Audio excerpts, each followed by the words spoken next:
muito bem-vindo aqui na Astral TV.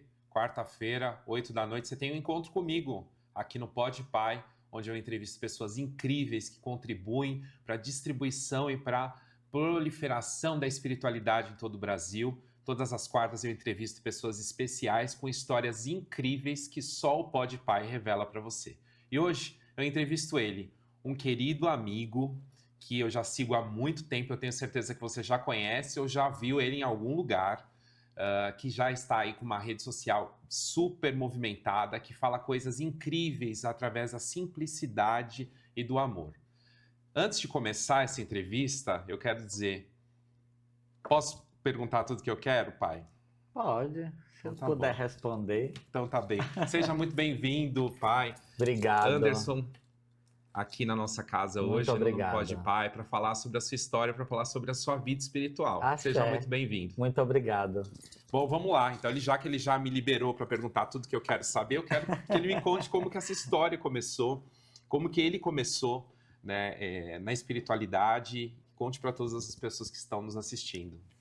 A minha história, ela começou através dos 7 anos de idade, mais ou menos, foi quando a primeira entidade me pegou, que se chama Tayajarina, uma encantada, do Tambor de Mina. Para quem não sabe, eu vim do norte, né? Eu nasci em Belém do Pará, portanto eu sou nortista. Vim de uma família de um berço evangélico, meu pai era católico, né? Mas minha mãe sempre foi evangélica, como é atualmente, né? Meu pai já falecido era muito católico, fervoroso, era devoto de Nossa Senhora de Nazaré, né? E aos 7 anos essa entidade me pegou, né? E fez assim uma revolução na minha vida, na minha história. E essa mesma entidade foi quem me levou para fazer santo. Então, toda a minha vida, a minha história, eu agradeço a essa energia que fez e faz parte da minha história. E eu tenho certeza que vai fazer durante toda a minha vida e a minha trajetória. Quando que o senhor entendeu que o senhor tinha um caminho no sacerdócio? Olha, a gente nunca se sente líder até você liderar, né? Até você lidar com pessoas. Então eu me vi sendo um babalorixá, um pai de santo, um líder religioso quando eu comecei a liderar pessoas, né? E realmente eu acho que você se sente líder em diversas ocasiões. Primeiro, quando você faz o nascimento de uma pessoa, que é o processo iniciático. O segundo é quando morre alguém que você iniciou. E aí você se sente sacerdote de verdade. Porque um líder religioso ele tem que saber lidar tanto com a vida quanto com a morte. Então é muito importante você saber lidar com os dois âmbitos da questão do ser humano, né? Do mesmo jeito que dá a vida, você tem que saber lidar com a morte, né? E eu já soube lidar com esses dois âmbitos na vida. Então acho que nesse período eu me senti um sacerdote, um líder religioso de verdade. Isso te assustou ou te confortou? Olha, eu acho que isso me assusta até hoje. Me assusta até hoje pela imensidão de que as coisas se tomam, né? De diversas formas. Ter pessoas na nossa casa. Eu tenho filhos de santo que têm muito mais que a minha idade de vida. Eu tenho filhos de santo com 60 anos de santo. Então, assim, a gente vê que o conhecimento hoje, ele não está só na idade, ele está na vivência. E é sobre muito isso que eu falo, até na própria internet também. É importante a gente vivenciar, porque candomblé se aprende vivenciando. Então, para mim, ter pessoas mais velhas, amigos, filhos de santo que são muito mais velhos do que eu, até de própria idade. Eu tenho senhoras em casa de 80 anos, de 85 anos. Eu tenho pessoas em casa com 60 anos de santo. Então, assim, é entender que você está liderando uma vida, uma história, um caminho, um destino e pessoas que estão ali confiando em você, na sua palavra e na sua dedicação. Então, eu acho que isso assusta até hoje pela imensidão das coisas que se tomam, né? Pai, o senhor sente falta de algo do candomblé, lá do seu início do candomblé, lá do tambor de mina, lá do Pará, o senhor sente falta de algo que o senhor não tem visto hoje em dia na religião? Eu sinto. Eu sinto falta de muita coisa. Eu sinto falta do meu pai, né, que já não está mais entre nós. Eu sinto falta do amor que as pessoas tinham uma pelas outras, né, porque eu fiz santo numa época que era muito mais difícil, né, era muito mais complicado, era muito mais rigoroso, né. Eu fiz santo numa época que não se olhava na cara do líder religioso. E isso a gente não está falando sobre o escravagismo, a gente está falando sobre hierarquia e respeito, né? Que se deve ter até hoje. Então, eu sempre falo, eu sinto falta de tantas coisas, é por isso que as pessoas falam, ah, você tem muita gente velha na sua casa, né? Você gosta das velhas, você gosta dos velhos. Gosto, porque eu revivo e tento passar para os meus um pouco daquilo que eu vivi e sobrevivo até hoje. Então, isso é muito importante, a gente reviver aquilo que viveu. Então, em casa, o candomblé ele é muito simples, né? É o feijão com arroz, sem invencionismo, mas que dá certo pra gente lá de casa, né? Muito bom. O senhor acha que o candomblé mudou? Muito, o candomblé mudou e muda constantemente, né? Primeiro eu falo por mim mesmo, a gente tem que se readaptar. Exemplo, a gente sabe que dentro do processo iniciático existe banhos que você toma em determinados horários e a gente sabe que como a gente tem o nosso terreiro na cidade de São Paulo, na Zona Sul, a gente sabe que existem os períodos de frio.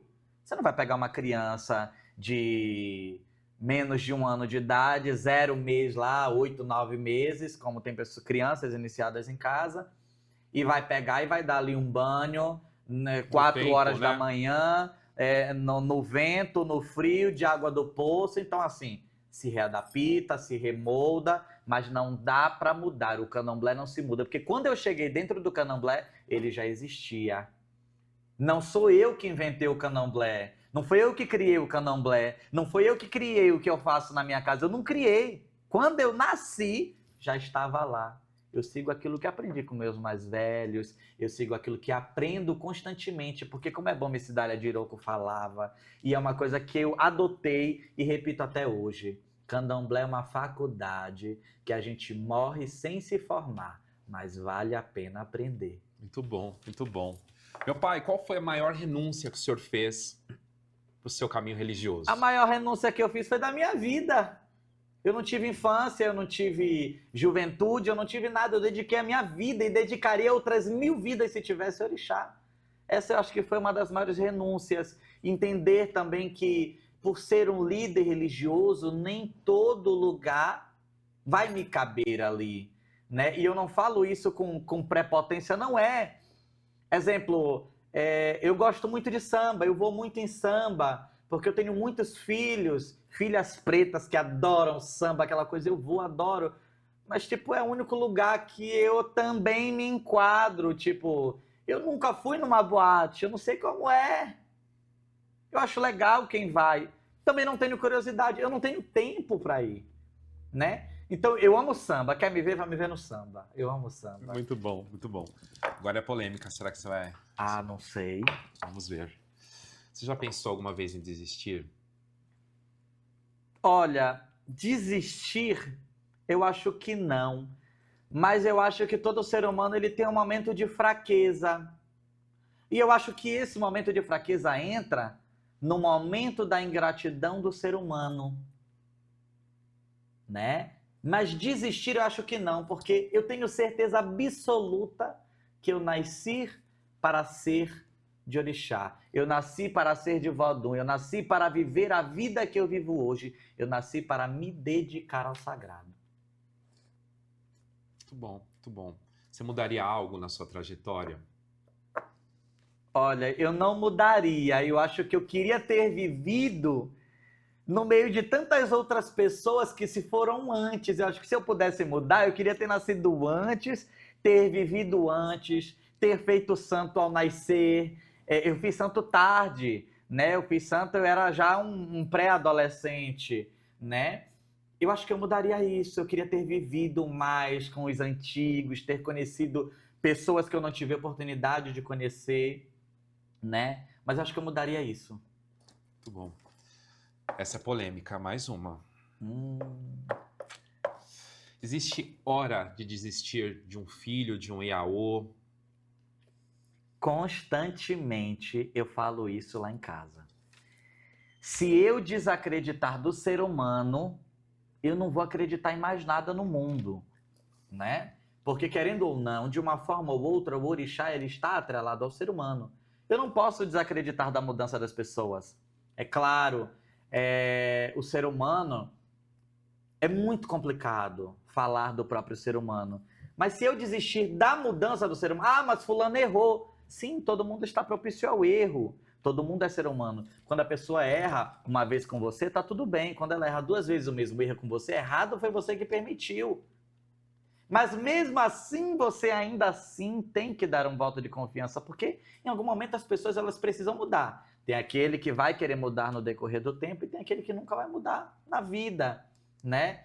Mas eu acho que nesse sentido, sim. Sim. Por que o senhor foi para a África? Ai, é uma Longa história. Eu deixei um tempo maior para essa pergunta. Por que o senhor foi para a África, né? E não foi buscar no Brasil, né? Essa fundamentação que o senhor foi buscar, né? Foi ano passado que o senhor foi, né? 2023. 2022 para 3. 2 para 3. E comumente eu vou todos os anos, só que como a gente está no período de construção ainda, de reconstrução de uma casa de candomblé, onde a gente está hoje, que já existe há 61 anos, uma história que se atrelou à minha história, então existe todo um legado por trás disso, e a gente sabe que uma viagem dessa requer um recurso financeiro maior, e aí todo esse recurso ele tem se dedicado a essa reforma da Casa de Candomblé. Mas assim, voltando ao que o senhor perguntou, o que me levou a ir à Nigéria? Uma entidade chamada Maria Padilha das Almas. A mulher da minha vida e da minha história. Faziam-se quase 15 anos que ela não me pegava, e aí existe toda uma história por trás disso, porque durante todo esse período ela foi dando recados através de pessoas, e eu fingindo que não estava escutando, até que eu reorganizei as coisas dessa senhora. E despretensiosamente em 2022, no dia 14 de fevereiro de 2022, ela pegou meu corpo em um dia que fazia mais de 15 anos que ela não me pegava. 3 dias para frente eu estava no Rio, com mais 3 dias eu estava na Europa, com 15 dias eu estava na Nigéria fazendo tudo o que ela disse. Então toda a minha vida, essa senhora ela tem assim uma palavra muito firme. É uma senhora que eu tenho muita devoção, é uma senhora que eu tenho uma longa história com ela, que eu passaria o dia contando, que é muito extensa. Tem um porquê que ela passou esses 15 anos sem pegar meu corpo, eu era de mal à morte com essa entidade, porque eu achava que há 15 anos atrás homem não podia incorporar uma entidade feminina e botar uma saia. Eu tinha essa mentalidade fechada. Por isso que quando o senhor perguntou sobre a mudança dentro do candomblé, a gente tem que se readaptar, né? E aí eu entendi que ela era uma entidade que ela não ia abrir mão enquanto não fizesse aquilo que ela estava falando. Que ela estava da dizendo. forma que ela estava dizendo que ela queria. Então, enquanto eu não abri mão disso e entendi que independente de eu ser um homem religioso e ela uma entidade feminina, né, que pegasse meu corpo, a única coisa que ela faz questão é a saia, o pano da costa, o pano de cabeça, o batom e o brinco e o colar, ela não ia pegar meu... Aí até que eu entendi aquilo, teve toda uma burocracia até reorganizar as coisas dela. No dia que eu reorganizei, chamei as pessoas, ela não pegou meu corpo, porque não era no dia que ela queria, não era no dia que eu queria, era no dia que ela queria. E aí, num dia despretensiosamente, ela pegou meu corpo e mudou toda a história. Quando eu fui para a Nigéria, foi para fazer tudo o que ela mesma tinha proposto que eu fosse fazer. Então, quando eu me iniciei em Egungun, quando eu fiz Exu, quando eu tomei meu posto de Oluô, Obone, que eu fiz Orofinfim, né, com o pessoal da Aborígene, tem tudo o que ela quis que eu fizesse, eu fiz. Né? Então, assim, a palavra dela tem um poder muito grande em casa. A palavra dela é lei, Ave Maria. O que mudou na sua vida depois dessa viagem? Depois dessa... Porque o senhor já ia, né, periodicamente para lá. Não, eu mas- comecei a ir depois que ela pegou, voltou, E pegou meu corpo e determinou. falou que eu determinou que eu deveria ir. E aí, dali pra cá, eu tenho família na Nigéria, né? Tenho contato com os meus irmãos, com o meu povo, né? E aí, estou me organizando novamente para breve já estar na Nigéria novamente. Estou só esperando essa obra dessa Casa de Candomblé, porque quem tem Casa de Candomblé sabe que A obra Casa de termina? Candomblé é uma obra que parece que não Hum, termina nunca. É um isso que eu negócio ia perguntar. difícil. A obra Olha, termina? aí você olha assim uma parede, vou derrubar, vou abrir uma porta aqui, vou fazer outra aqui, você vai fazendo e vai acontecendo e vai parece que não termina acontecendo. mais. Precisa terminar porque eu tenho que ir para a Nigéria, viu? Muito bem, muito bem. Qual o legado que o senhor quer deixar de tudo isso que o senhor tem feito, dessas mensagens que o senhor traz para as pessoas que não são do candomblé, né, desse trabalho que o senhor faz nas redes sociais? O que o senhor quer deixar com tudo isso? Como que o senhor quer que as pessoas se lembrem quando o senhor não estiver mais aqui? Eu acho que o amor, o carinho, a dedicação. Hoje mesmo eu vindo para cá, eu gravei um stories falando: quando você for fazer algo, faça com amor, com carinho e com dedicação ao que você se propôs a fazer. Porque é tão bacana você fazer aquilo por amor, porque você quer. O legado que eu quero deixar é só um pouco da minha fé, do meu amor, do meu carinho, da minha atenção, sabe? É entender a fé. Eu falo muito de fé porque eu tenho muita fé, eu não tenho outra coisa. A minha história, ela é uma história de fé. Porque tudo que eu vivo é baseado na minha fé. Eu não tenho outra história para contar a não ser a minha história. Então, o legado que eu quero deixar é exatamente a minha história para que todos vejam que ela parte de fé, ela parte do amor, ela parte do respeitar, ela parte do respeitar aquele que veio antes, do respeitar aqueles que já estavam lá antes da gente. Exemplo, essa casa de candomblé onde eu estou hoje, que foi um legado ancestral por eu estar lá, é uma casa de candomblé aonde ela já existe há 61 anos e ela era comandada por Iemanjá, né? Antes era Ile Axé Palepá Mariu Ocessu, hoje é o Azonso Danquê. Era uma casa dedicada a Iemanjá, tanto que eu abracei Iemanjá e cuido de Iemanjá, porque me foi entregue esse legado, né? E aí eu faço festa a Iemanjá junto do calendário, é a segunda festa do ano, que é Exu Ogum Iemanjá, né? Por conta desse legado, por entender que antes de mim, antes de Azansu e Oiá, já existia Iemanjá, que era dona daquela terra. Então a gente não pode fingir, botar um tapa-olho e fingir que ali não tinha ninguém. Não, ali já existia um legado. E esse legado chama Iacessu.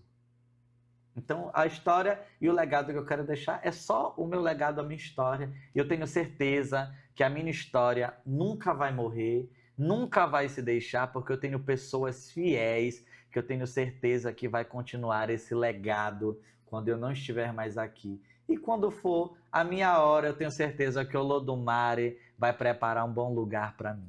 Com certeza, com certeza. Se o senhor pudesse escrever uma única palavra no chão da sua casa, o que o senhor escreveria? Eu acho que eu escreveria duas coisas: amor e fé. E respeitar o seu legado. Amor e fé, principalmente. Fidelidade. Troca as duas por essa? Fidelidade. O senhor acha que Fidelidade. falta fidelidade das pessoas hoje com a sua religião, com o seu encontro religioso? Muito. Eu fui fiel à mesma pessoa, ao mesmo sacerdote a minha vida inteira. Muita gente pode falar, por que isso, por que aquilo. Sempre vai ter alguém para falar de você fazendo certo ou errado. Mas eu sempre achei uma coisa: se você tem um propósito, você tem um legado, você tem um chamado e você tem dedicação por isso, você deve ir até o fim. Quando você faz um juramento, você deve cumprir. Eu sempre falo uma coisa que é muito clichê lá em casa: o sangue pode estar dando na canela, mas a gente não desiste. Não desiste, porque fácil nunca foi. Nunca vai ser. O candomblé não é fácil. Pelo menos o candomblé que eu pratico, ele tem início, meio e fim. E ele não termina no dia do candomblé. Ele tem dias após, que ainda continuam obrigações, que passa por diversas coisas. Então, eu aprendi com meus mais velhos, com minha mãe Rose de Xangô, que é uma pessoa, Iabeni Xangô lá de casa, é uma pessoa que eu tenho muito apreço, muito amor. É uma das primeiras filhas do Tata Pércio, que foi um grande baluarte, um grande babalorixá na cidade de São Paulo, onde discerminou, implantou muitas casas, discerminou muito sobre o candomblé, né? Ela fala muito sobre isso, né? Candomblé é lugar para gente forte. E eu sempre falo que quando você está apto ao candomblé, você está apto para uma vida lá fora. Você não vai sofrer por qualquer coisa mais. Né? Então, acho que basicamente é isso. Qual a sua maior inspiração, pai? Minha maior inspiração, eu acho que foi o meu pai de santo. Meu pai de santo foi minha maior inspiração. Os 2 pais de santo que eu tive na minha vida, que é Vodunnon Aloysio Brasil de Lissá, que era professor de educação física, de basquete, aposentado, mas assim dedicou a vida, a história, ao seu legado, a Lissá. Depois meu pai rumbou no Megital Pai Danci, que foi um grande baluarte na cidade de São Paulo. Foi um homem assim fora da caixinha, ele era à frente do seu tempo, né? Era um homem que teve assim um legado ancestral, né? Eu acho que ele foi minha grande inspiração por ser à frente do tempo dele, por ser à frente de tudo. Meu pai era um jovem num corpo que já era cansado. Meu pai tinha quase 70 anos quando faleceu, mas era um menino, um garoto que botava boné, fazia foto assim, dando legal, tinha muitas amizades com gente jovem. Meu pai era um garoto, um menino, eu morei com meu pai, ele era meu amigo, então acho que ele foi a minha grande inspiração. Ele foi o grande elo, assim, para eu me inspirar em alguém, em algo. Todas as vezes, quando eu vou fazer um candomblé no Azonço Danquê, que é a casa que eu dirijo, eu penso, como seria se meu pai estivesse aqui? Ele ia mudar tudo, que meu pai era assim, ele tinha que mudar um negócio para dizer que era ele. E para mim tava tudo bem, porque era meu pai, era assim e ia continuar sendo, né? Mas a gente não entende que não consegue perpetuar as pessoas elas têm um chamado e elas têm um desligamento. Na hora que a Vié Vodun chamou Rumbão no Megital Pai Danci, lá ele estava cumprindo a sua missão, né? E o seu legado se encerrou, né? Eu acho que muito jovem, mas a gente não manda no plano de Olodumare, de Avié Vodun, de Deus, né? Mas eu acho que ele foi minha grande inspiração. Meu pai de santo foi minha grande inspiração. Quero te dar um presente, posso? Obrigado. Mas eu quero que você abra, que você me diga sobre esse presente, agora de uma maneira diferente, mas que você me diga o que esse presente representa. Você já disse um pouco, mas... Eu fico até nervoso, viu? Quem me conhece sabe que eu sou da internet, mas eu sou muito vergonhoso com as coisas.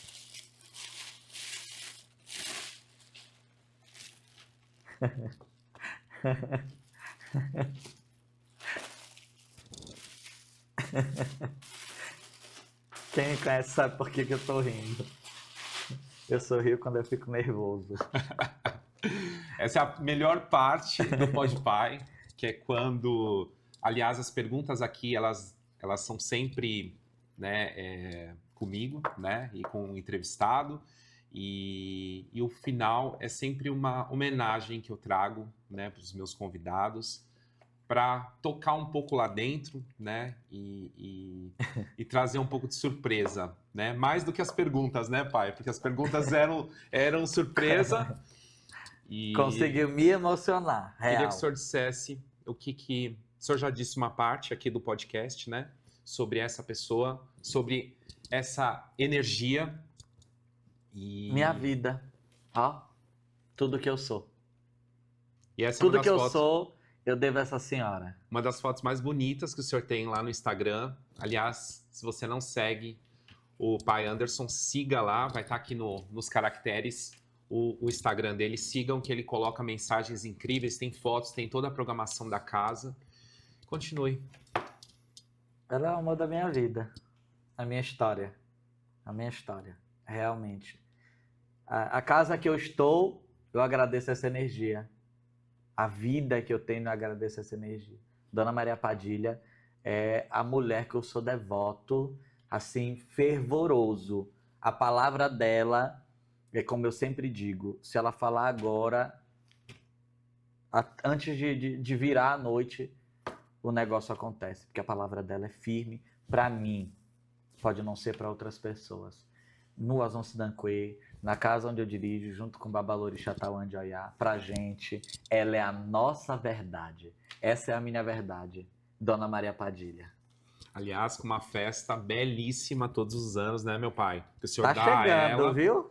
É agora setembro, agosto? Ano Outubro. passado foi dezembro, esse ano eu tô querendo fazer em novembro, ainda não sei, vou reunir todos os filhos. Se eu não subir ela para novembro, eu devo colocar em dezembro, comumente como já é. Porque dezembro é quando eu vou para Bahia, eu passo o mês na Bahia, porque eu só volto no final de fevereiro, porque eu vou para Bahia, para o ciclo de janeiro na minha roça de Candomblé, que era a roça onde meu pai de santo era filho, aonde está toda a minha descendência, que é minha avó, minha bisa, minha tata, todo o meu povo, que é o Zogodô Malebogon Sejaundê, a roça do Ventura. Então tem o ciclo de janeiro, que é a festa de Bessem, Soboi e Azansu. E após isso eu vou para a minha segunda casa, que é a casa do meu candomblé também, né, que é o Ilê Alaquetu IBC, que é a casa que Mãe Cacho dirige, aonde de lá eu já vou para o ciclo de festividades na roça, e terminando esse ciclo, eu já volto para São Paulo para dar continuidade às festividades aqui na nossa casa. Muito obrigado, pai, pela presença, pelo carinho. Eu é que agradeço. Muito obrigado. Muito bom. Obrigado pelo carinho, por ter me surpreendido, por ter me dado essa alegria de ter esse registro, essa foto, por ter me convidado para esse momento ímpar. Espero vir mais vezes para que possamos falar de tantas outras coisas. Eu acho que falar de candomblé é sempre uma alegria, uma dádiva. Hoje eu vim falar de minha mãe, a gente pode vir falar de qualquer outra coisa de candomblé. Essa é a vivência que eu tenho, que eu posso falar. Eu não tenho outra história para contar, não sei de candomblé. Muito obrigado. Obrigado pelo carinho. Sigam o pai Anderson, né?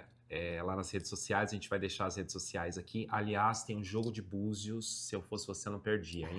Vai, me segue lá que eu conto para você como é que você fala com ele também, fala com a casa e você conhece mais sobre o trabalho deles. Muito obrigado, pai, de verdade. Obrigado, viu? Obrigado. A gente volta quarta-feira que vem com mais um Pod Pai, entrevistando pessoas e outras personalidades das nossas religiões incríveis. Fiquem com Deus, uma boa semana.